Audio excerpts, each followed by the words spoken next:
Hello everyone, welcome back to my channel Maa Vandana chemistry classes. सो कैसे हैं आप लोग और आप सबकी स्टडीज़ कैसे चल रही है। होपफुली इस बार बहुत ज़्यादा बढ़िया चल रही होगी आपकी।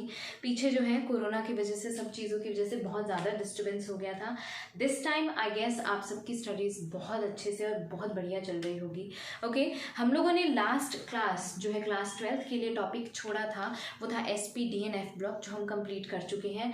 आज जो हम स्टार्ट करने वाले हैं क्लास 12th के स्टूडेंट के लिए, वो है कोऑर्डिनेशन कंपाउंड्स। जैसे कि मैंने बताया था आप सबको कि हम क्लास 12th के लिए जो है कोऑर्डिनेशन कंपाउंड्स वाला चैप्टर जो है वो स्टार्ट करने वाले हैं, जो कि एक बहुत इंपॉर्टेंट चैप्टर है और बहुत ज़्यादा स्कोरिंग टॉपिक है। ओके, इससे हर बार एक ना एक क्वेश्चन जो है वो रिपीट होता ही होता है। ओके, सबसे पहले जब भी आप एक कोऑर्डिनेशन कंपाउंड के टॉपिक को पढ़ते हैं तो आपको पता होना चाहिए, जैसे मैं पहले पढ़ाती हूँ, कि आपको उस टॉपिक का मतलब पता होना चाहिए कि वो टॉपिक एक्चुअली में कहना क्या चाहता है, या उस टॉपिक का मतलब क्या है, नाम का उसका मतलब क्या है। ओके, हमने जब पढ़ा था 11th क्लास के अंदर केमिकल बॉन्डिंग पढ़ा था, तो उसमें हमने अलग अलग तरीके के बॉन्ड्स पढ़े थे कि कौन कौन से तरीके के बॉन्ड होते हैं। ओके, हमने देखा था बॉन्ड होता है covalent, ionic bond, coordinate bond, electrovalent bond, बहुत अलग अलग तरीके के बॉन्ड पढ़े थे। जिसमें हमने कोवलेंट बॉन्ड की जब बात की थी तो हमने कहा था कि भाई कोवलेंट बॉन्ड जब भी बनता है तो उसके अंदर हमेशा इलेक्ट्रॉन्स की क्या होती है, शेयरिंग होती है। ओके, हमेशा इलेक्ट्रॉन्स क्या किए जाते हैं, उसमें शेयर किए जाते हैं। जबकि हमने बात की थी आयनिक बॉन्ड की, आयनिक बॉन्ड के अंदर जब भी बॉन्ड बनता है तो उसमें हमेशा एक पॉजिटिव चार्ज और एक नेगेटिव चार्ज वाली जो होते हैं आपस में बॉन्ड बनाते हैं, यानी कि एक कैटायन और एक एनायन होते हैं, आपस में बॉन्डिंग बनाते हैं। ऐसे जो बॉन्ड बनते हैं वो कहलाते हैं कौन से, आयनिक बॉन्ड। ओके, लास्ट जिसकी अब हम बात करते हैं दैट इज हमारा कोऑर्डिनेट बॉन्ड। कोऑर्डिनेट बॉन्ड जो होती है वो कैसे बनती है भाई, कोऑर्डिनेट बॉन्ड के अंदर क्या होता है, जब भी एक मान सकते हैं एक एटम है या एलिमेंट है, वो अपने इलेक्ट्रॉन्स को कंप्लीटली शेयर कर देता है किसी दूसरे एटम या फिर एलिमेंट में। नोटिस की होगी आपने ये चीज कि जब भी हम कोवलेंट कंपाउंड की बात करते हैं तो उसमें बॉन्ड बनती है वो एक नॉर्मल बॉन्ड बनती है, ठीक है। जब भी आयनिक बॉन्ड बनती है तो वो भी क्या होती है, एक नॉर्मल बॉन्ड बनती है। लेकिन जब एक कोऑर्डिनेट बॉन्ड बनती है तो उसके बीच में एक एरो बनता है, और वो एरो किसकी तरफ बनता है, जब भी कोई एक एटम या एलिमेंट होता है वो अपना इलेक्ट्रॉन जिसे ट्रांसफर कर रहा होता है, हमेशा ध्यान रखना ये जो होता है ये होता है इस एरो का, ये जो होता है एरो का इसे बोलते हैं हेड, और जो ये होता है इसे बोलते हैं एरो की टेल। हमेशा हेड उस तरफ होगा जिसने इलेक्ट्रॉन्स को क्या किया है, एक्सेप्ट किया है, और हमेशा टेल उसकी तरफ होगी जिसने इलेक्ट्रॉन को क्या किया है, लूज किया है, या फिर कह सकते हैं इलेक्ट्रॉन को शेयर कर दिया है कंप्लीटली, ठीक है। इस तरीके से हमेशा कोऑर्डिनेट बॉन्ड बनती है। अब देखिए यहाँ पे हम कह रहे हैं कोऑर्डिनेशन कंपाउंड।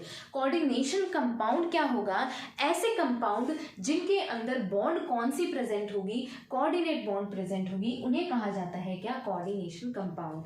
समझ आ गई ये चीज। हमेशा कोवलेंट कंपाउंड कौन से होते हैं, जिनके अंदर कोवलेंट बॉन्ड होते हैं। आयनिक कंपाउंड कौन से होते हैं, जिसके अंदर आयनिक बॉन्ड होते हैं। बिल्कुल उसी तरीके से होता है कौन सा, कोवलेंट कंपाउंड, ठीक है। कोवलेंट या फिर कह सकते हैं कोऑर्डिनेशन कंपाउंड जो होते हैं, कोऑर्डिनेशन कंपाउंड जो होते हैं उन्हें हिंदी में बोला जाता है उपसह संयोजक यौगिक, ठीक है। समझ आ गई चीज।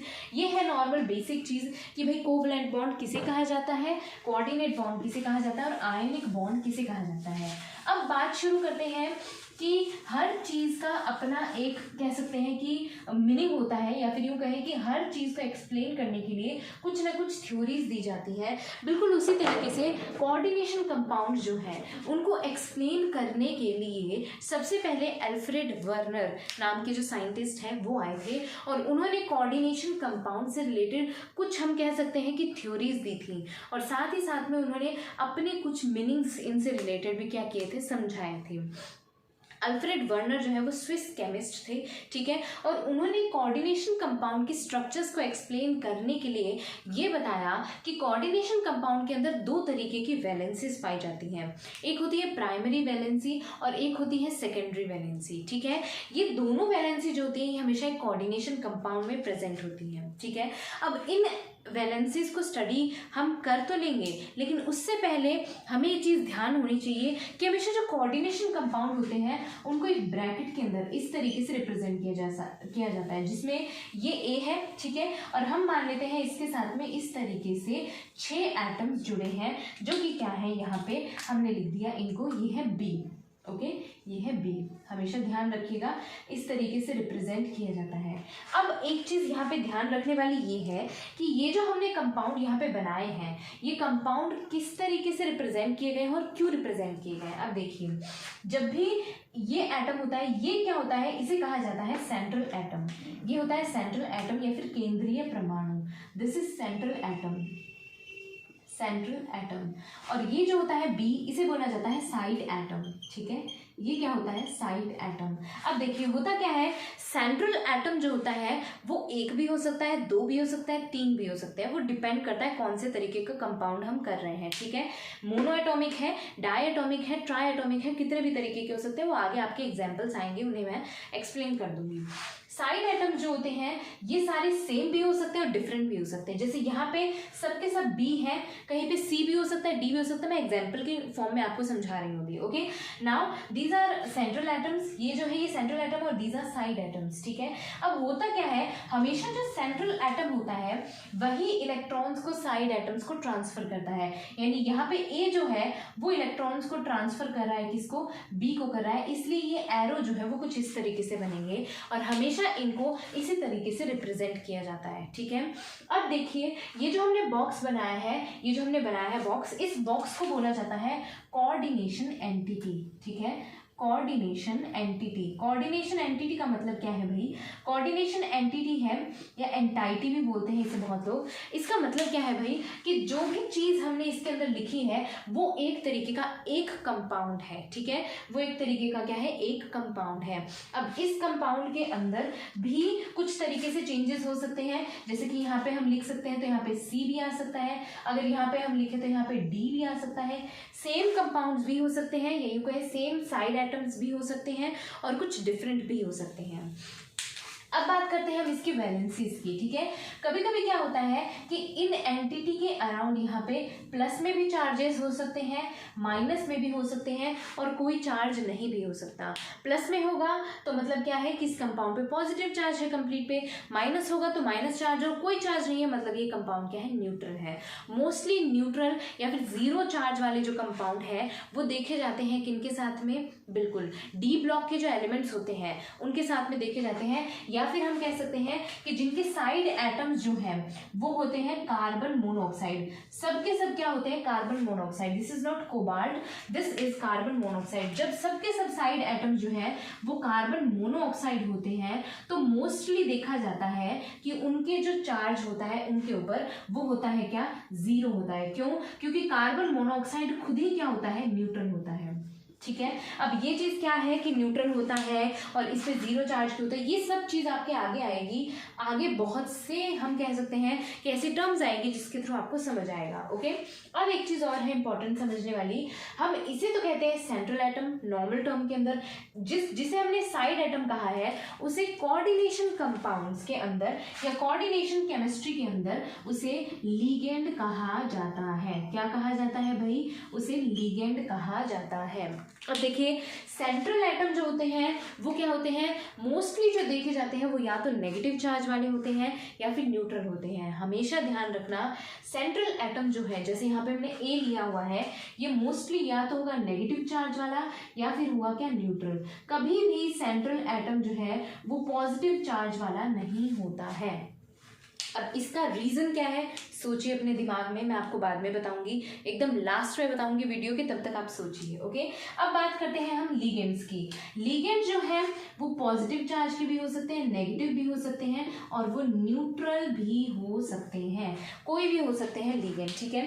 अब देखिए, अब इन लिगेंड्स के ऊपर अगर पॉजिटिव हो, नेगेटिव हो, न्यूट्रल हो, कोई भी तरीके का चार्ज हो, वो इन पे डिपेंड करता है। मोस्टली देखे गए हैं पॉजिटिव चार्ज के लिगेंड और न्यूट्रल लिगेंड्स, ठीक है। नेगेटिव चार्ज के जो लिगेंड्स होते हैं वो बहुत रेयर चांसेस में प्रेजेंट होते हैं लेकिन बहुत कम प्रेजेंट होते हैं। अब हम इन दोनों का एक्सप्लेनेशन लेते हैं। पहले सेंट्रल एटम जो है वो न्यूट्रल और नेगेटिव चार्ज में ही क्यों होता है, पॉजिटिव क्यों नहीं होता? पॉजिटिव इसलिए नहीं होता क्योंकि भाई हमें पता है केमिस्ट्री के अंदर किसी भी एटम के ऊपर या किसी भी एलिमेंट के ऊपर पॉजिटिव चार्ज आ गया मतलब उसके पास में क्या है, इलेक्ट्रॉन की कमी है। हम कह रहे हैं कि सेंट्रल एटम जो है इलेक्ट्रॉन ट्रांसफर करता है लिगेंड को, तो अगर इसके खुद के पास में पॉजिटिव चार्ज होगा मतलब इसके पास में खुद के पास में इलेक्ट्रॉन की कमी है तो ये लिगेंड को शेयर कहाँ से करेगा। इसलिए देखा जाता है कि सेंट्रल एटम जो होते हैं वो पॉजिटिव चार्ज के नहीं होते हैं, मोस्टली नेगेटिव चार्ज के होते हैं, न्यूट्रल होते हैं। नेगेटिव चार्ज होगा जिनके ऊपर मतलब उनके पास में इलेक्ट्रॉन एक्सेस के अंदर है। अब बात करते हैं न्यूट्रल की, तो न्यूट्रल वाले जो होते हैं उनके ऊपर तो कोई चार्ज ही नहीं है। हाँ जी, न्यूट्रल के ऊपर कोई भी चार्ज नहीं है लेकिन न्यूट्रल के पास में होते हैं क्या, इलेक्ट्रॉन पेयर या यूं कहें lone pair of electrons.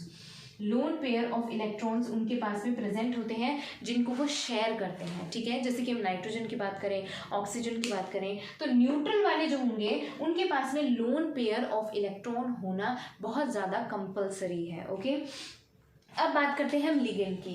Ligand जो है साइड एटम्स या फिर लिगेंड जो है वो मोस्टली पॉजिटिव और न्यूट्रल चार्ज के होते हैं, नेगेटिव वाले नहीं होते हैं। नेगेटिव वाले क्यों नहीं होते भाई, क्योंकि नेगेटिव वाला जो होगा उसके पास पहले से इलेक्ट्रॉन बहुत एक्सेस में है, वो अगर इलेक्ट्रॉन को बाई चांस ले भी लेता है तो इलेक्ट्रॉन लेने की वजह से इलेक्ट्रॉन की बहुत ज़्यादा अमाउंट में कह सकते हैं एक्सेस हो जाएंगे इलेक्ट्रॉन उसके पास में, और इलेक्ट्रॉन्स नेगेटिव चार्ज के होते हैं। जितने ज़्यादा इलेक्ट्रॉन बढ़ेंगे उतना ही ज़्यादा क्या होगा, नेगेटिव नेगेटिव का रिपल्शन होगा और वो जो एटम है या यूं कहें वो जो लिगेंड है वो अनस्टेबल हो जाएगा।